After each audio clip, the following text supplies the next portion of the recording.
Hello, welcome to Learn History series. It's been a while. Today I have an interviewer who has a question.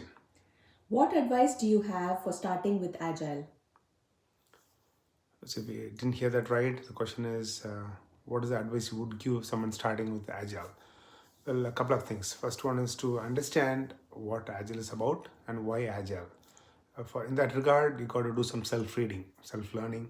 Go online, look up what is this Agile framework about. Look up on Wikipedia, and understand what are some of the methods which are part of that. So some of the commonly practiced methods are Scrum and Kanban. So it's important to understand what is Scrum, which is a structured approach going about delivering solutions to the customer, working in a very collaborative way and in short time boxes. So doing that self-learning is important. Let's say we're going to be part of a team that's already practicing Agile. It's important to understand what they're practicing, what the current practices are.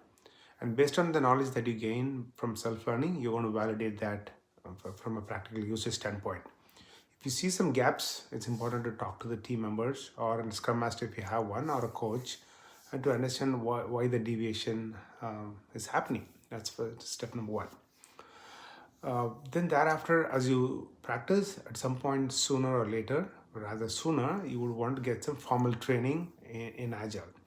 Now, when you talk about training, there is multiple paths you can take. Safe is like a scaled Agile aspect of things, but if you're going to be just practicing Agile and Scrum, then you want to be considering getting a Scrum Master certification if you're going to be a Scrum Master, or kind of an Agile foundational training. So that will give you a very good understanding of what Agile is and what are different roles and what does that environment look like. When it comes to training, there are two levels of training. So three levels of training. One is the foundational aspect. Second one is role-based training, like a Scrum Master, Product Owner, or any technical role. And the third one is like advanced trainings. So for someone starting out, you definitely want to start with the foundational training, like what is Agile and so on and so forth. That's one.